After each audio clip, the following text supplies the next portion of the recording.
Viewer, prior to the 22nd January Pran Pratishtha ceremony at the Ram Mandir in Ayodhya, the week-long rituals running up to that have already started in the city.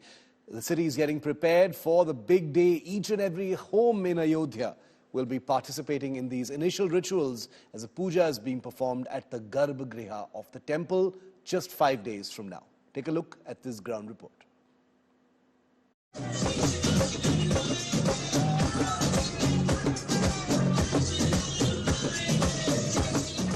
Rituals for the Prana Pratishtha of Sri Ram Mandir in Ayodhya have begun.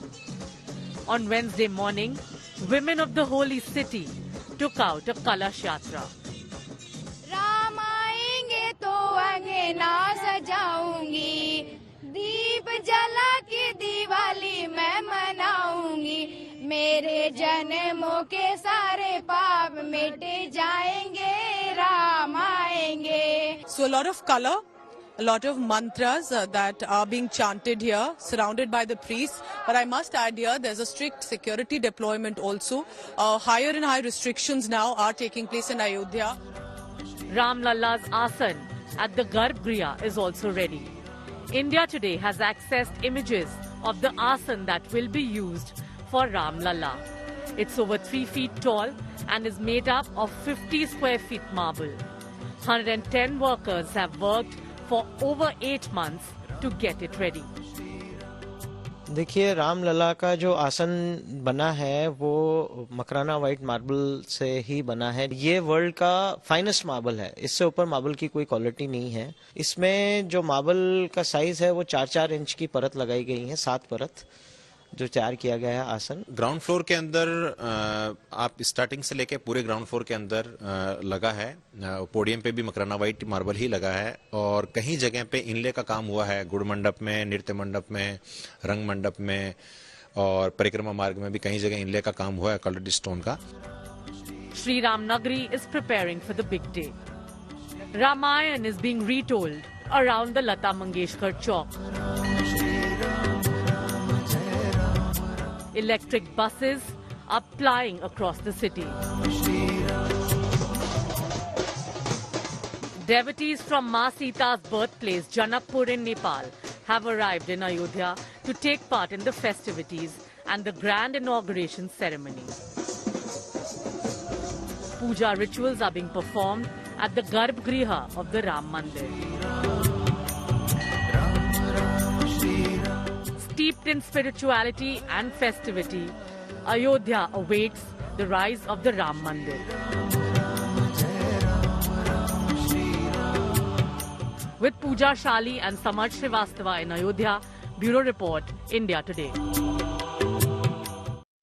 Viewer, you would no doubt have noticed that amidst all this fervor, amidst all this sentiment and emotion and the atmosphere surrounding the Ram Mandir, it's very difficult to ignore the fact that an older generation here in India is really steeped in this mood. Everyone's very, very excited. Colonies are getting big screens put up so the elderly and infirm who may not be immediately able to go to Ayodhya will be able to see the Pran Pratishtha ceremony for themselves. A lot of people attach a great deal of religiosity, sentiment and faith to what's happening in Ayodhya. And that's one of the reasons why criminal elements have decided to prey on such vulnerabilities, especially of the elderly.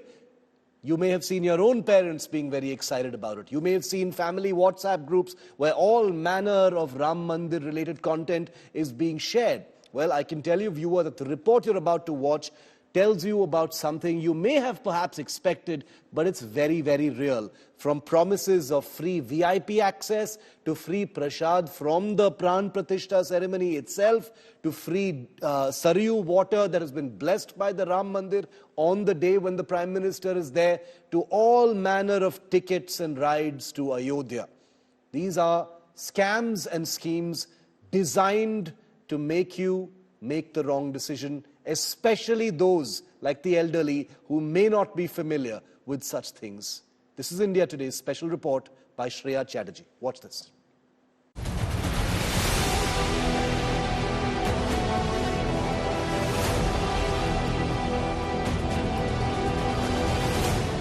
scams surrounding the highly anticipated inauguration of the Ram Mandir. Be cautious of scammers taking advantage of the religious fervor. Let's examine the deceitful practices circulating ahead of the historic Prana Pratishtha. WhatsApp package files promising VIP access to the Ram Mandir consecration. Cybersecurity experts caution that such files might be phishing or hacking attempts. Users are advised against installing them and encouraged to hit the report button. It's going to be the primary responsibility of every stakeholder to take appropriate steps to go ahead and protect themselves from becoming victims of cybercrimes. So these kinds of various offerings that these dubious or fraudulent websites are offering are nothing but a manifestation of online financial frauds. Requests for donations through QR codes in the name of the Ram Janmabhoomi Trust.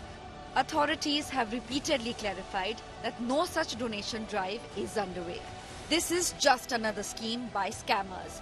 Cross-verify any such requests with official sources. Websites and online platforms offering to distribute free prasad but charging for delivery. Some users dismiss them as marketing stunts, while others complain of fraud.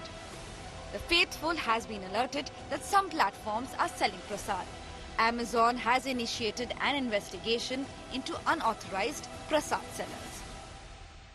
कोई भी प्रसाद जब तक trust नहीं देगा किसी के पास नहीं आ सकता। Amazon का जो पुराना करैक्टर भी है वो कई बार हमने देखा कि वो हिंदू द्रोही करैक्टर कई बार एक्सपोज हुआ है। अब इनको इमीडिएटली बंद करना चाहिए इसको, अन्यथा तो हमारी जो लीगल टीम है इसमें सीरियसली विचार कर रही है, इस पर लीगल कार्रवाई करेंगे हम। The Ministry of Home Affairs Cyber Crime Unit has issued alerts to law enforcement agencies. Clearly, people have suggested that no such authority has been given to sell prasad, and clearly all these things are nothing less than a scam. Organizations like VHP have time and again raised voice against such scam. With video journalist Satya, this is Shreya Chatterjee for India Today. And I want to bring in India Today is Shreya Chatterjee, who broke that story here on India Today. The story is already going viral on all our social media platforms. Shreya, I can bet that a lot of people have already been targeted by these scams. I can, because we all know that, the Indian society is full of people sharing this kind of stuff on WhatsApp. They are very, very easy to target. How is this going to be handled? How are law enforcement agencies going to be able to stop this other than to, basically sensitize as many people as possible? Well, Shiv, sensitization is the first and foremost thing that is being done right now. But if we talk about legal action, the VHP particularly has been very vocal about raising voice against such of marketing mirages that are right now. We see multiple of them, be it on Instagram, be it on X, be it on any other platform that includes WhatsApp, the kind of QR codes that are floating around on Facebook, even marketing e-commerce giants like Amazon. There are prasad deliveries that are being claimed to be Ram Mandir prasad. As we raised it to Amazon, they said that they are doing an investigation on the same and will revert. But somewhere down the line, there needs to be strict action against them. We do know that the MH's I4C division has also asked law enforcement agencies to initiate a crackdown on the same. But right now, probably through the media, through our medium, we can actually request viewers to exercise caution and not fall prey to these marketing mirage that is right now. It's everywhere right now surrounding the entire Ram Mandir inauguration. And I'm going to request all of our viewers who've watched Shreya's report to please, you can access it on Facebook, on our social media handles. Please share it on your family groups. Let it get as much reach as possible. That's the best way you can stay alert, stay aware,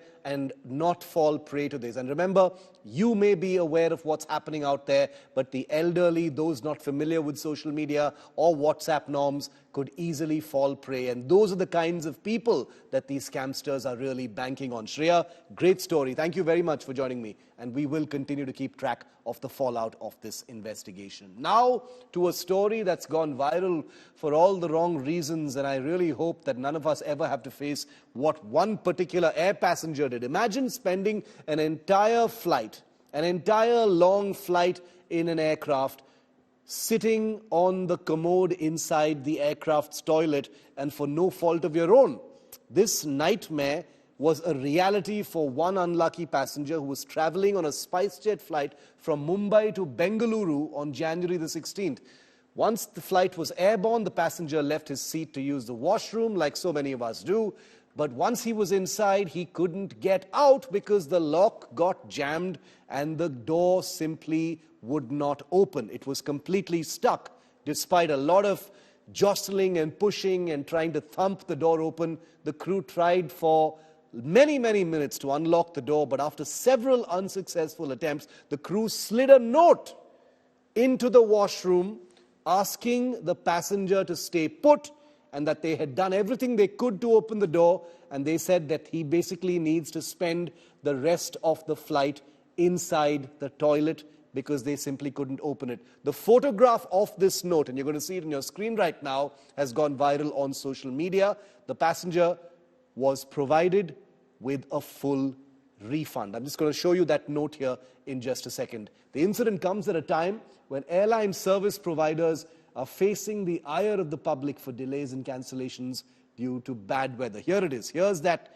note that was given to the passenger by the crew of the SpiceJet flight saying, "Sir, we've tried our best to open the door. It's not opening.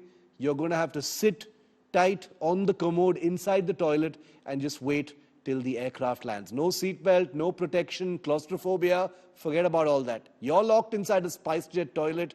You better be willing to stay there until the aircraft comes to a halt on the ground." Absolute nightmare, and it's a true story. And finally, the latest chapter in the hypocrisy politics over Adani. On the very same day, viewer, the very same day that Congress MP Rahul Gandhi on his Bharat Jodo Nyaya Yatra attacked Gautam Adani, named his company and attacked him for the nth time, far away in Switzerland, Congress Chief Minister Revanth Reddy was shaking hands and rubbing shoulders with Gautam Adani himself. Can you think of a bigger political irony or an indication of just what hypocrisy colors the politics over big industry in this country? Rahul Gandhi attacks Adani, Revanth Reddy signs a 12,400 crore rupee memorandum of understanding with the Adani Group for a slew of big investments in the state of Telangana. And it's not the first. Just a few days ago, there was another meeting. We've seen this happen in Bengal, in Kerala, and in other states as well. The Indie Alliance, with Rahul Gandhi continuing to attack Adani, Mahua Maitra attacking Adani as well. As we here in India Today have always said, an investigation into allegations must always happen. Nobody should be spared, no matter how high they go in any industrial group. If wrongdoing has been done, it should be done. But viewer, you'll agree with me that if hypocrisy had a face, well, take a look at this. 2 or 3 people are controlling the entire business system in the country. I want to ask the question, why none of India's leading companies is owned by a Naga? You have Mr. Adani, you have Mr. Ambani. There are 500 of the biggest companies in India. Not one of them has a Naga leadership.